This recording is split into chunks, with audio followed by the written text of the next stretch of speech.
Okay, Dr. Hinds is here. Dr. Hinds, let me know if you're ready. All right, Dr. Hinds is ready. Good evening, sir. Welcome to the Marcia Week Show. Hi, good night.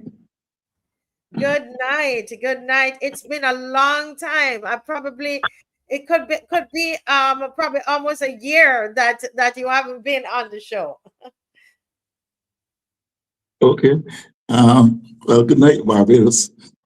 And I thought take a little break for other activities.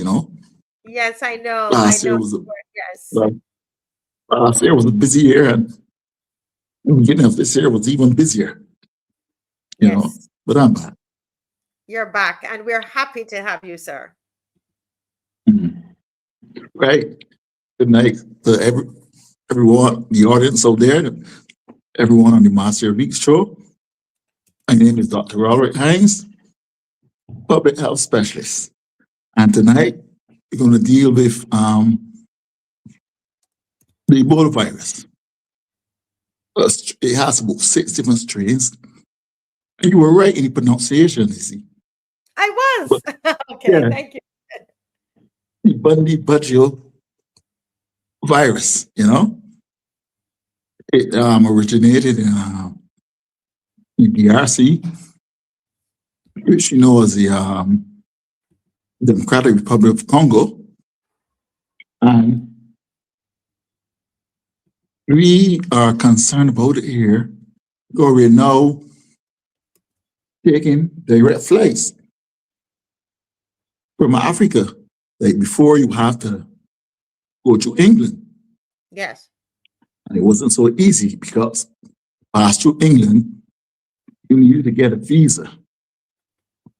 And that wasn't so easy. So people know don't have to have a visa, can travel directly to Caribbean. Now with the Ebola virus, you want to know how is it spread?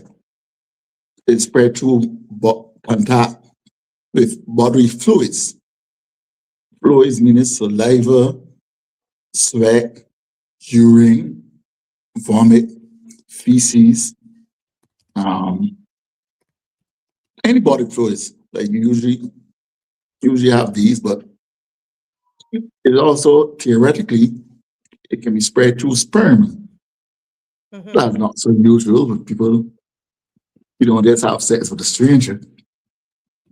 Usually you're usually someone that you know for a long while, living with you here in Barbados. But the key to the Ebola virus is Hmm. travel. You can only get it if you're in contact with someone who's traveled to Central or East Africa, or someone who have been in contact with someone who traveled from East Central or East Africa. Now, what are the symptoms of it? Usually they do surveillance at the airport. And I don't know if we have the technology, but the main thing you're looking for is a person with a fever. Yes. And they have the most airports have the thermal scanning. People are familiar with thermal scanning. You see it in movies where like soldiers they can pick up this infrared image of someone who's in the dark. So, Yes. you see this image, anything that gives off heat, it picks Hmm. up. So persons with an increased temperature, the Hmm. thermal scanner would pick it up, right? So the symptoms are divided into two, dry symptoms and wet symptoms. You Hmm. get dry symptoms first. Yes. Fever, Fever. muscle and joint pain, headache, Hmm. and generalized weakness. Now, surveillance at the airport can usually pick that up. pick up the fever, Mm-hmm. for sure you pick up weakness. Um, this disease is so severe, you can't hide the weakness. You can tell if somebody's ill. They're moving with the luggage. Well, usually you have to carry on, move slowly. So if you're observing them, you're going to pick up the one who's weak and thermal scanning them, zero in on that person. Yes.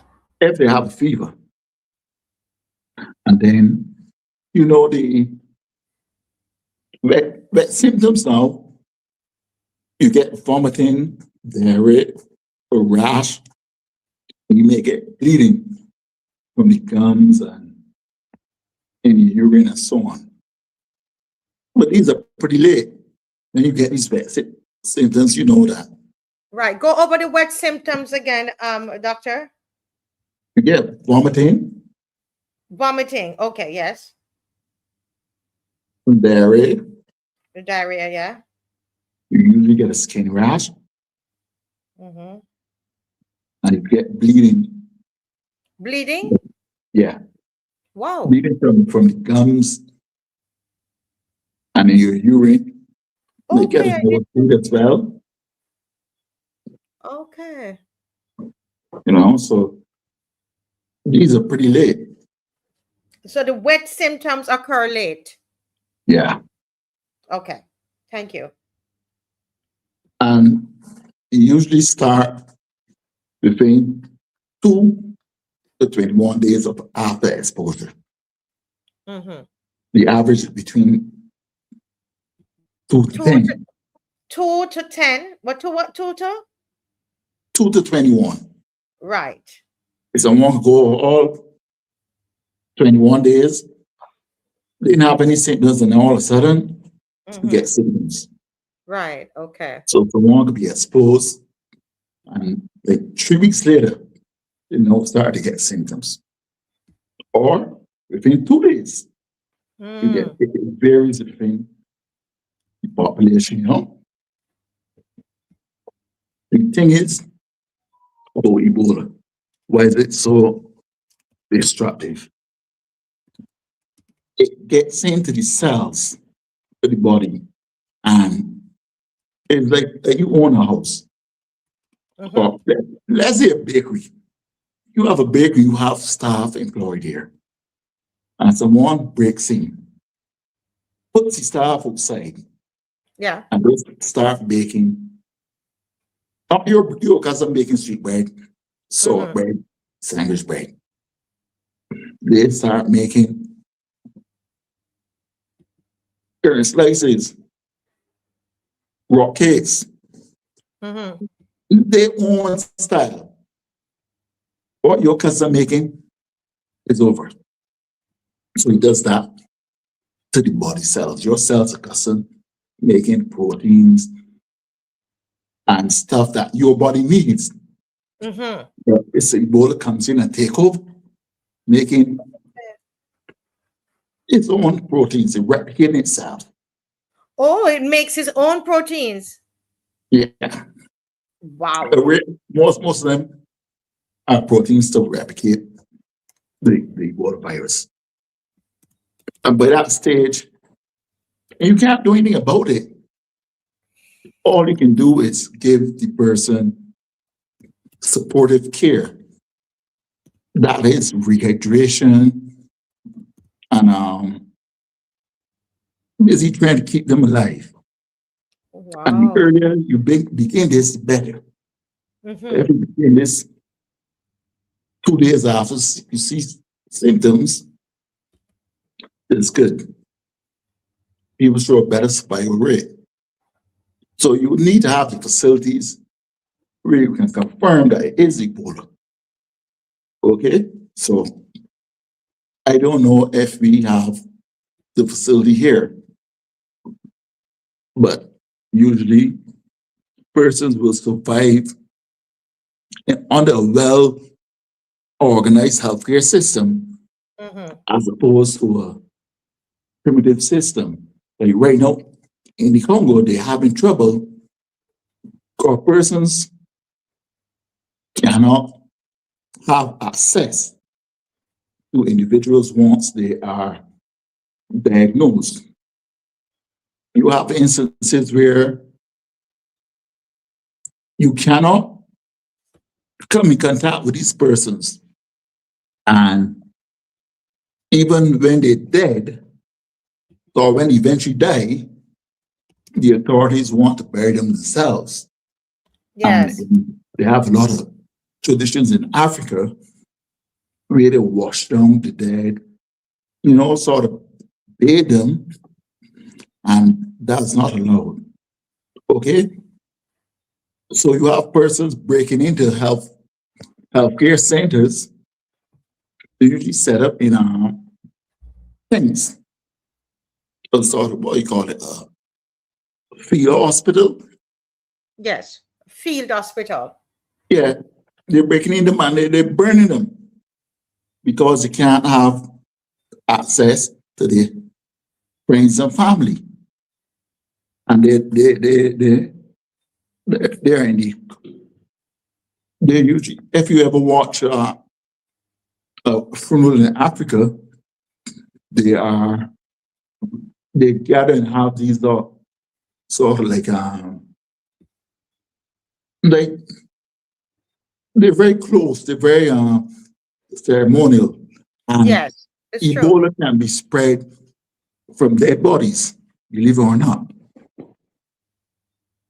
Like persons who come in contact with the body, they washing down, they usually bathe the body. That's not allowed. Mm. So you can get Ebola.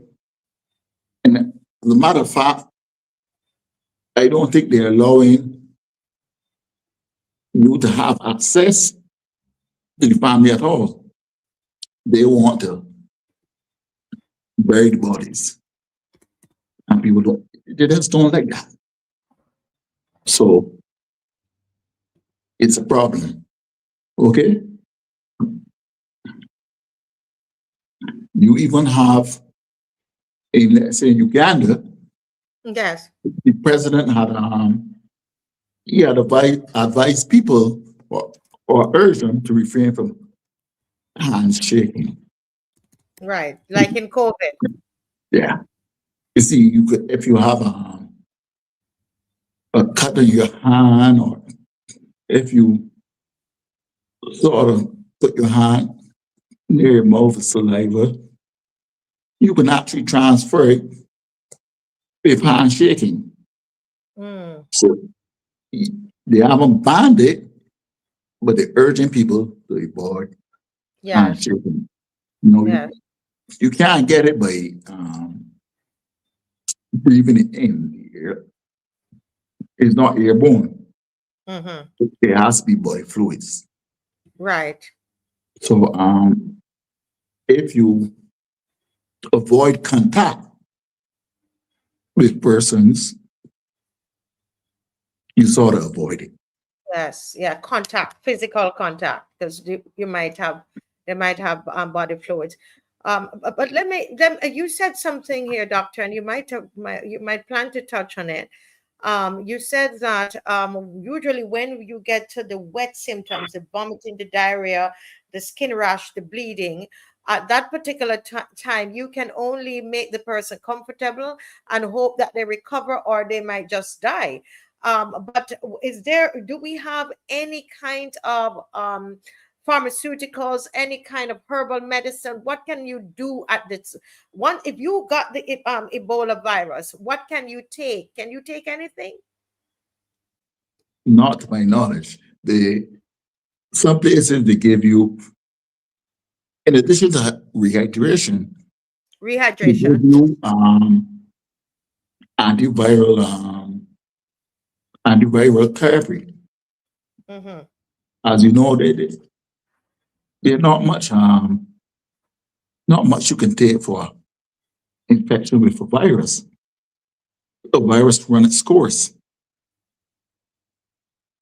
But if Ah, you I see what what you're saying. So a virus in the body makes sense. The virus needs to run its course and hopefully leave the body. Your body Yeah. fights it off. Well, here you have to have supportive care, rest, rehydration, or there's a stage in the disease where you get massive lost fluids, You lose fluid. sweating, um, passing, urine regular. You use a lot of fluids because in the bleeding, is that is that's a form of lost fluids. You can't control it. Yes, because it's wet. That's why you call it wet. Okay. Vomiting, the diarrhea, and the bleeding, you're losing fluid. And that is part of what caused the death, you're saying. Yeah, Dehydration, if not treated, if it's not treated. Do people really recover from this, doctor? Yeah, Can they, through hydration and through rest, can they, rehydration and rest, can they recover? yeah, they can recover if they are in a hospital setting. You're not going to do it at home. If you Okay, stay at home, okay. So you need to be in a hospital setting mhm. in order to, yeah, okay, wow. So somebody has a question here. When many sneeze, some people sneeze, fluid emits from them. How does it not spread if you're in their space? Well, that is true. No, if the person sneezes, the the the sneeze will have to land on you Mm-hmm. and into one of your mucous membranes there. It'll have Ah, to I see land what you're saying. Yes, directly yes, on your. yes. If it goes on your hand and then you put the hand in the mouth or on your eyes, and Yeah, I see what you're saying. it's sneezing your eye, you know. Yes. Yes. Somebody wants us to repeat the dry symptoms. So the dry symptoms are There are four. the Fever, dry fever, muscle and muscle joint and pain. joint aches and pains, Yes. severe aches and pains, Severe. Mm-hmm. severe headache, Oh, headache. Mm-hmm. and generalized weakness. They Yes. So, don't but feel like getting up. They want to lie down. You know, to get up is very difficult. Not that you're crippled,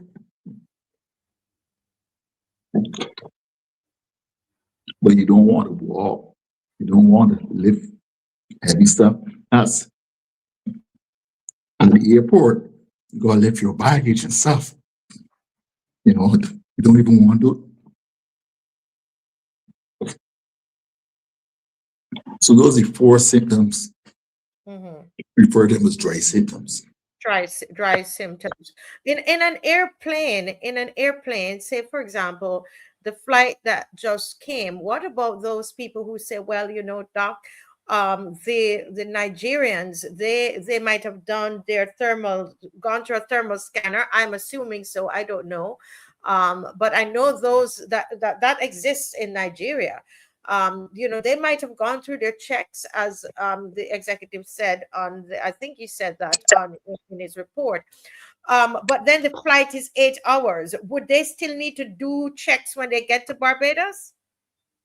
Of course, as I said, it's from 2 days up to 21. So let's say a person might be there, 10th day, they might not show any symptoms. None at all. They will have to be isolated till for 21 days for you to say for sure that person is clear. But what they probably basing their thing on is that they came from Nigeria and they're assuming that they did not visit the DRC within the last 21 days. If you get what I'm saying. Yes. If they visited the DRC more than 3 weeks ago, they passed day 21 and they're not showing any symptoms, then they're scot-free, they can go. But I guess it would be very, I don't know, costly to isolate those persons for 21 days. When they reach here, you got to know the hotel room and make sure they don't leave that hotel room for 21 days. But you know, within 21 days, there might be time to leave anyway. So we just got to pray and hope that they were not exposed. We're praying and hoping. Because in this small society, if one person were to be diagnosed with Ebola, that raises havoc. Because it was spread from St. Lucie to St. Philip in a hurricane. But it has, you were talking just now about the if people survive. Yes, people do survive. Because in the 220 suspected cases that they have in the DRC, only 88 persons have died so far, which is 20-something%. How many cases and how many and 88 died? How many cases? 88 have died so far. 88 have died. Out of the 220 suspected cases. Okay, 220, 88. Okay, have died. Okay. I can't work out the percentage in my head so far. Dave can work it out and let me know. Yes, continue, sir. Yeah, that's 20-something%. But it usually have a 50% fatality rate. A 50% fatality rate. Although it can be up to 90%. Ooh. But on average, 50% of persons who be diagnosed with Ebola, 50% will die. 50% will live, provided they get good supportive care. Yes. There's a question here. Oh, let me let you finish your thought and then I ask you the question. Sorry, Dr. Hinds. So the survival rate, if you contract it, let's say in the US, to be higher in the US than if you contract it in DRC. Okay? The level of health care available in the US, or let's say Europe, is better than that which you will get in the DRC. Go ahead with your question. Dr. Hinds, Rocky's asking, can Ebola virus spread when one goes to the barber and get lined up with a trimmer? How long outside the body can it last? You know, exchange the body fluids at the barber, provided the barber is not sweating and his sweat lands on you. Okay. Then when you touch your head, he may transfer it to you. And it's just a matter of time. We probably rub your eyes, you know, or put your hand near your mouth. But generally, provided there's no body fluids, going to the barber be okay. Yeah, going to the barber should be okay. All right. Yeah. Wow, I tell you, this is of course, where you're going to be very much needed. I don't know if I might need to call on you before next month. Believe it or not, we have 3 more minutes left in the segment. I'll just leave you to, what do you want to say to Barbados in the next 3 minutes, Dr. Yeah. Hinds? But we can't just focus on flights coming from Africa. Barbados is a tourist destination. You can have a person visiting the DRC, let's say, then going home to, let's say, Australia, Sweden, England, US, wherever, and then coming to Barbados. We have to suspect everybody. It's one of these things that you don't know where next. Where is it coming from? Because you get a lot of what we call secondary transfer. Mm-hmm. You can get somebody from the DRC, give it to someone, and that person travels to Barbados. And as they say, this flight now, which comes directly to Barbados, you could, I know Uganda has tried to lock off its borders.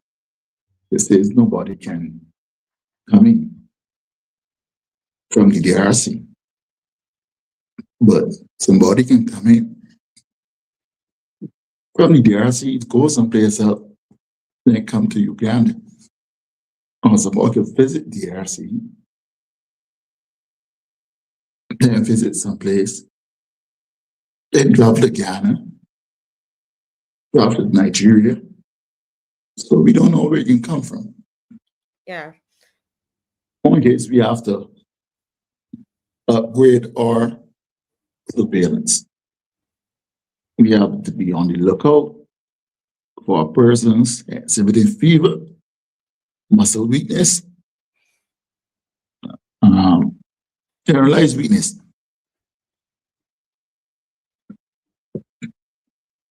You can't tell if somebody have a headache. They have to tell you. But muscle and joint aches, the person have to tell you. But fever and muscle weakness is easy to pick up. The nurses at the hospital are very good. Not hospital, sorry. At the airport. At the They're very airport. good. They're very good at picking up when somebody's ill. So we need to firm that up. We need to do those checks at the airport. Let me ask you. Oh my goodness, the time is gone. Mr. Beckles, if you're listening, please give me 5 minutes, Mr. Beckles. I'll give it back to you. I can see Attorney Beckles is getting ready to come on tonight, guys, and he's going to be talking about probate issues in the ownership of property. But let me just ask you. And I forgot the question. Very important question. I want to ask you about the immune system. Just quickly, because you might have to come back on Friday, but let me, if you can, I want to ask you though, sir, can you build up your immune system in order to protect yourself from catching this virus? This virus attacks anything. It same cell in the immune system, like the T cells and so on, that attacks the virus. they themselves are not immune, right? I don't know of anything that you can do to build up your immune system that will protect you What from this about zinc? virus. What about zinc and all of that vitamin D? No, no. Only thing you can do for this virus is not to get it. Avoid bodily contact with body fluids, regular hand washing, and so on, making sure you don't come in contact with bodily fluids. You Wow, see, this is serious. Well, yeah. So make your final point because I see Mr. Beckles there in the green room waiting. Yeah, go right ahead. the So persons are at greatest risk. And that's why persons in the first world countries do better. The healthcare workers, they have to have proper, what we call PPE, personal protective gear, the hazmat suits and so yes, on. The average person works 8 hours. Okay. So in 24 hours, the healthcare workers, one person or let's say one healthcare worker have to change the hazmat suit 3 times. Because it give me 3 different shifts. ships. Ah, So you can afford that in a well-to-do country. In a country that's not so wealthy, you imagine how many healthcare workers you have to equip with protective wow, gear. wow. So This we could if you go don't on. protect them, you lose them. You're gonna lose them. So, Yes, so and don't, that's don't make the sense infecting your workers. So it's a very expensive undertaking. Very yes. expensive. Yeah. Thank you so much, Dr. Hinds. I know we're cutting this off when I can see the numbers going up. People want to hear more. And what I would say is Dr. Arlene is supposed to be coming on at the end. He's at a family function. If he doesn't come on and you haven't gone to bed, I might just ask you to come back on, okay? Okay. Because I think that people want to hear more. Thank you so much for taking the time It was to a pleasure being here. being here. Yes, and we're happy to have you. Thank you, sir. Okay. Say hi to your wife for me. I will. God bless. Bye bye. Yeah. He's probably watching.